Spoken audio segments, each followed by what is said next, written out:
आप चर्चा कर रहे थे कि आपने 10 लाख रुपए देके आपने 60 लाख रुपए की पोजीशन ले ली। अब वो रिस्क है आपके 50 लाख रुपए का।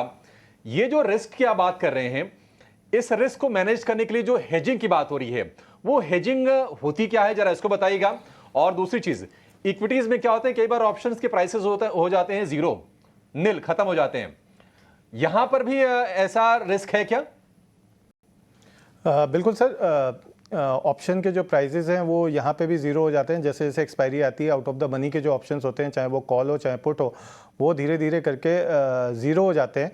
रिस्क मैनेजमेंट की अगर हम बात करें तो सपोज़ मान लीजिए कोई एक नया ट्रेडर है और वो नया ट्रेडर आके सपोज़ मान लीजिए उसने फ्यूचर की एक पोजीशन बनाई है, वो फ्यूचर में उसने एक लॉट बाय किया है, तो सिमिलरली वो क्या कर सकता है कि एक पुट ऑप्शन बाय कर सकता है।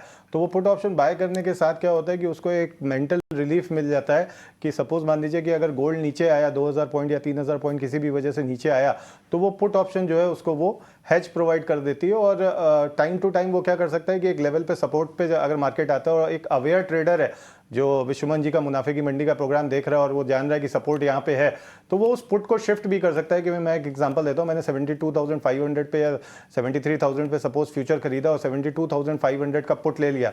अब सपोज मान लीजिए भाव गिर के वो 70,000 आ गया, तो मैं क्या कर सकता हूँ कि मैंने जो 72,000 का पुट लिया था उसको मैं शिफ्ट कर सकता हूँ 70,000 पे। 70,000 के नीचे आया, मैं ऑलरेडी हेज्ड हूँ, लेकिन ऊपर अगर आ गया तो ये जो बीच के डिफरेंस का मार्जिन है वो मुझे मिल जाता है। ओके, तो ये रिस्क मैनेजमेंट के आपके के लिए कितनी अहमियत है, क्यों ज़रूरी है, इसके बारे में आपने कुछ बेसिक सवाल सुने। जयब, आपसे मेरा एक सवाल होगा, अलग अलग लेवल्स के लोग होते हैं। कि ज्वेलर है जिनके पास ऑलरेडी इन्वेंट्री है, किसी को फ्यूचर में खरीदना है, कुछ कोई इंपोर्टर है, कोई रिफाइनर्स है, तो पूरे वैल्यू चेन के अलग अलग स्केल पे, अलग अलग लेवल पे वो लोग काम कर रहे हैं।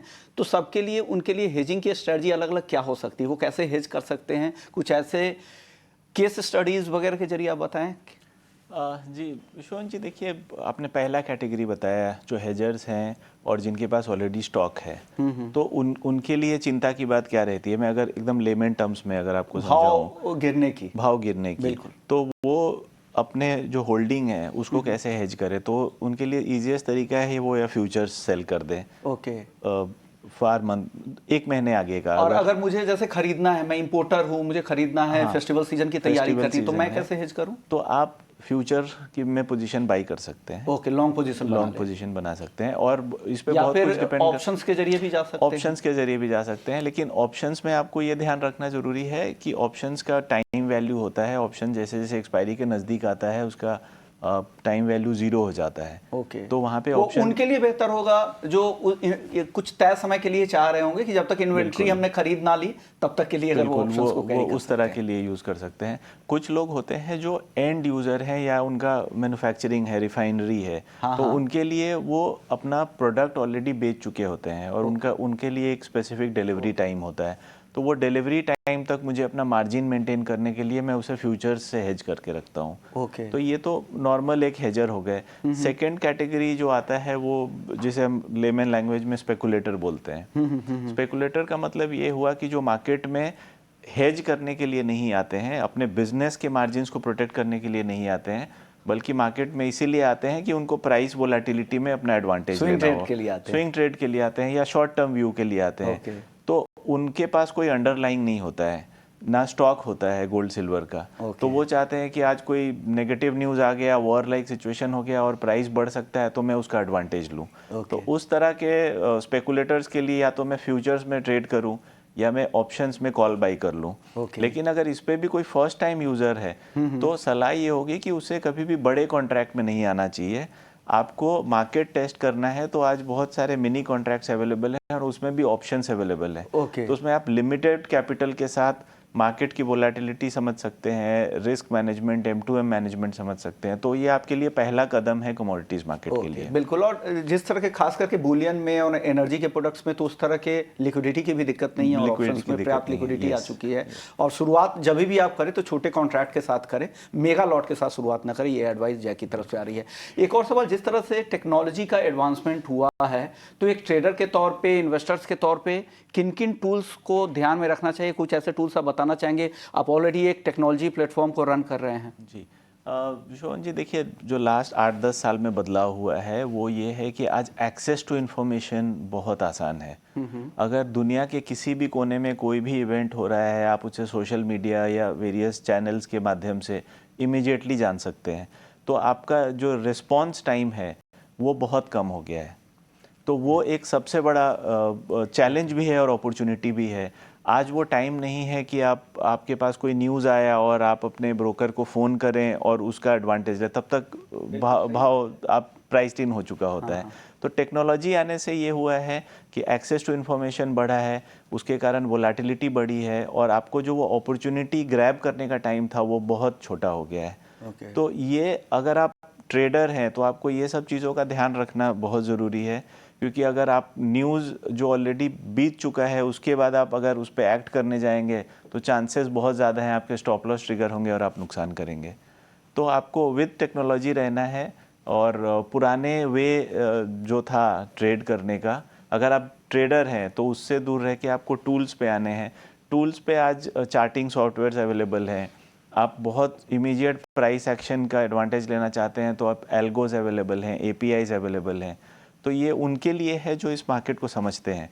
लेकिन अगर जैसा अभिषेक जी ने कहा कि ये शो का उद्देश्य ये है कि नए यूजर्स को हम आए, हाँ, नए लोगों को लाना, यही हमारा उद्देश्य है। इसका बिल्कुल। मकसद ही यही है कि इस ज्ञान की गंगा में आप लोगों के साथ जुड़े और आप लोगों से समझे और इस प्रोडक्ट का इस्तेमाल करें। अभिषेक।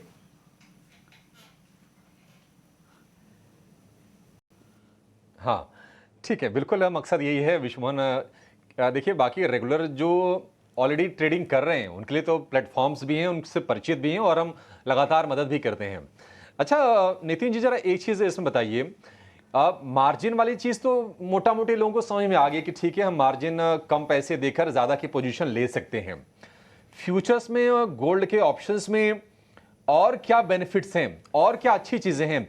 और दूसरी चीज़ आप और बताइएगा, एक रामगोपाल वर्मा की मूवी आई थी आज से 15-20 साल पहले कि डरना ज़रूरी है। क्या डरना ज़रूरी भी है इसमें? मतलब अगर आप कॉशियस नहीं है तो आप तो नुकसान कर बैठेंगे। सर, एक कोल्ड ड्रिंक का भी ऐड आया था, डर के आगे जीत है। तो ऐसा नहीं है कि केवल डरना जरूरी है, डर के आगे जीत है। अगर आप प्रॉपर रिस्क मैनेजमेंट करके चल रहे हैं और रिस्क मैनेजमेंट के साथ साथ, जैसा कि अभी जय जी ने कहा कि अब टाइम चेंज हो गया है, अब जो इन्फॉर्मेशन है वो मिलियन पार्ट्स ऑफ सेकेंड में अवेलेबल है।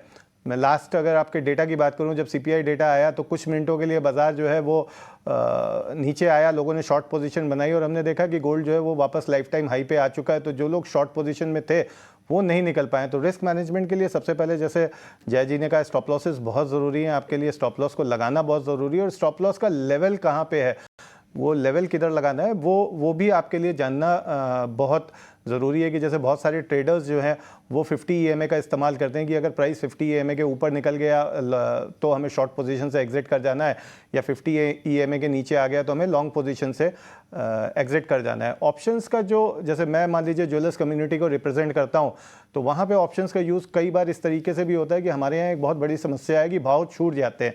कि सपोज़ मान लीजिए 5:30-6 बजे दुकान पे कोई कस्टमर आया, कोई होलसेलर के पास रिटेलर आया और वो 1.5 किलो 2 किलो माल लेके चला गया, और वो बातों बातों में क्या हुआ, ज्वेलर जो है वो या होलसेलर जो है वो उस भाव को फिक्स करना भूल गया और 6 बजे कोई डेटा आया और भाव 1000 रुपये बढ़ गया। तो अब क्या हुआ, उसका भाव छूट गया। वो क्या करे, भाव तो तेजी की तरफ जा चुका। तो यहाँ पे वो एक हेजिंग मैकेनिज्म ये डाल सकता है कि उसका जहाँ पे भाव छूटा है उस भाव के स्ट्राइक प्राइस का वो पुट ऑप्शन सेल करके छोड़ देता है।